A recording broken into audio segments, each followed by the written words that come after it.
Hi, my name is Carl Mitchell. I'm going to be presenting the benchmark organizational design structure and change presentation. I'm going to be presenting Coca-Cola as the company that I choose for this presentation.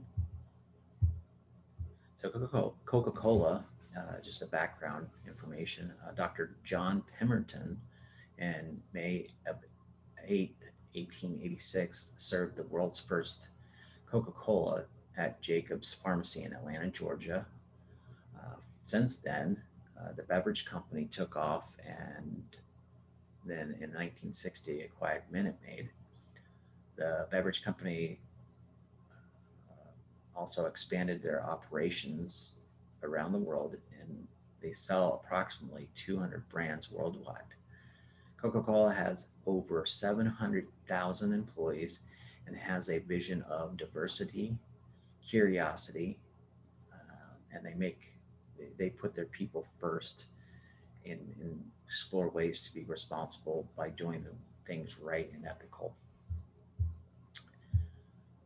So part of this presentation, we're going to explore the 8 dimensions of most admired characteristics of different of Coca-Cola.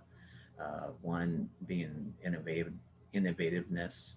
Two is quality of management, long-term investment value, social responsibility to the community and environment, people management, quality of products and services, financial soundness, and wise use of corporate assets. So just to kind of just reiterate, just to go over these 8 dimensions, innovativeness. Coca-Cola has really expanded their operations. They started with Coca-Cola brand, but they expanded and they kind of expanded their operations by offering a wide variety of different drink beverages.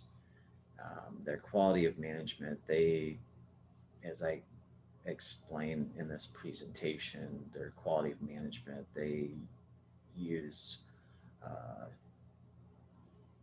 a group team effort with their management strategy. So there's not just one voice, it's a group, a team of people that come together to collaborate and make the best decisions possible for the organization. And that's what's made them successful.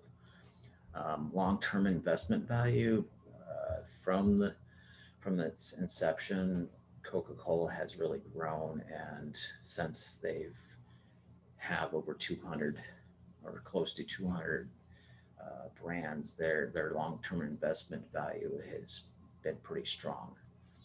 Social responsibility, they do incorporate different things such as recycling, and they do look to help the environment in a variety of ways.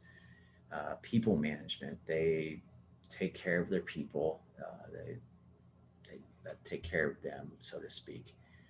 Quality of products and services, they put out, I don't know if it's, they look to put out the best quality product, and they provide, and I'd say just about everywhere you can find Coca-Cola products anywhere around the globe. Financial soundness, they are pretty much stable. They sell just about every around the globe, so they're pretty well off. And then wise use of corporate assets. They have at different points. Just one example, in 1960, they bought out Minute Maid, so they they utilized Minute Maid as a way to partner with them in a sense because they bought them out. They now have become Minute Maid brand has been an asset for the Coca-Cola company. So,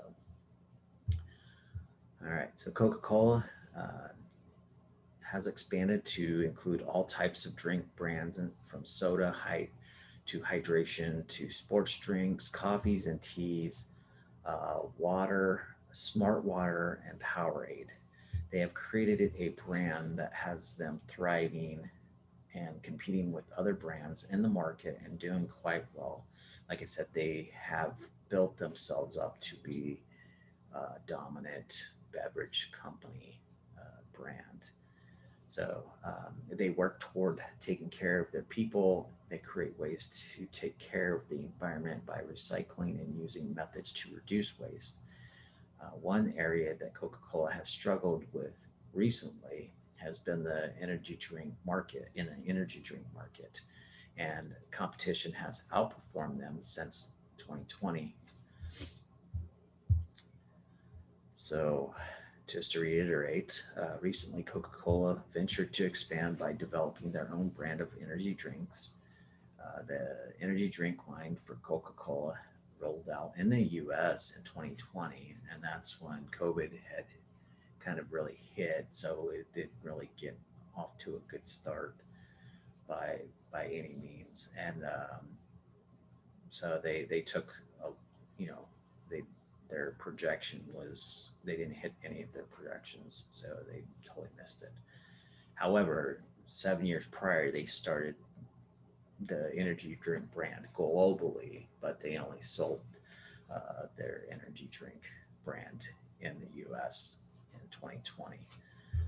The company has been selling Coca-Cola energy drink brand to countries abroad for many years. Like I said, it underperformed since then, and since the other major brands like Monster Energy were outperforming Coca-Cola, they just decided to pull the pull the plug, so to speak.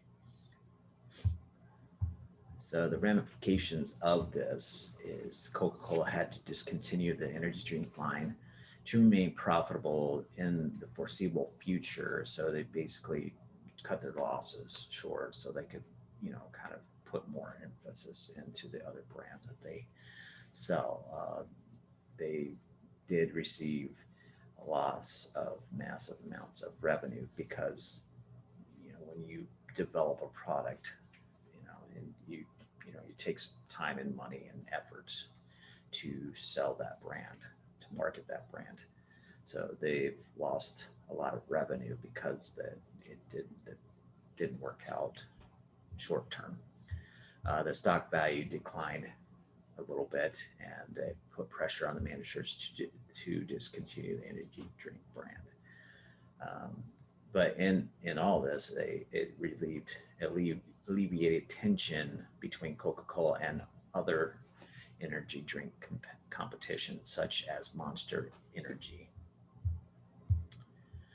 So currently, the organizational structure of Coca-Cola, the company has fared well since its inception and has become one of the largest beverage companies in the world. The company has a well planned leadership structure that relies on good leadership in place, which they do. Coca Cola makes use of collaboration to make organizational decisions to ensure the company's successful outcomes year after year. Conscious culture, Coca Cola envisions offering brands and a choice of drink that people can enjoy. Coca Cola also wants to create a more sustainable business and better future by making a difference in people's lives, communities, and the planet. The leadership team, from the CEO, from the top all the way down to the lower levels managers, work to ensure that the vision of Coca Cola to sustain a conscious culture theme is in all that they do. So that leads us to the Cotter's 8 step change model. And the 8 steps include increase urgency, build guiding team, develop the vision, communicate for buy in, empower action, create short term wins, don't let up, and make change stick. So, out of all of these, Coca Cola, from this energy drink uh, discontinuation, they will have to create an urgency with the other brands. They'll have to keep building the team's relationships. They'll have to work to develop new visions for the company. And then they'll have to get everybody to buy in, which has not been really hard because typically Coca-Cola has done extremely well and they just sell their product everywhere. And then they do a really good job of empowering everybody. At Coca-Cola, everybody, they have a group consensus with all their leadership teams. They must keep working to achieve the goals that they set out, and then they must work to make changes work out in the future. So the challenges that Coca-Cola faces they will need to work to understand the energy drink market if they want to pursue future endeavors down that road. The beverage market is ever changing and expanding, and Coca-Cola will need to do more research to ensure that they can develop plans and solutions to stay ahead of the current and future markets. Coca-Cola will need to stay true to their vision and keep focused on their people, communities, and the environmental efforts to ensure that they can deliver on the conscious culture. So, lessons learned. As a manager, it is important to understand how to take care of the people that work for you. Knowing your employees and what makes them tick is extremely important to knowing how to communicate effectively, operating in a respectful way, and learning to be curious about everything that can help you grow as a manager. Growing as a person and a leader takes knowledge and experiences that are not only personal, but experiences that of others around you that can help you learn and grow as well. So, in conclusion, I'm just going to finish up with this: the 8 dimensions of most admired characteristics of a company is innovativeness, quality of management, long-term investment value, social responsibility to the community and environment, people management, quality of products and services, financial soundness, wise use of corporate assets, and then the Kotter's 8-step change model to increase urgency, build guiding teams, develop the vision, communicate for buy-in, empower action, create short-term wins, don't let up, and make changes stick. So that is my presentation. These are my references. Thank you. And that's it.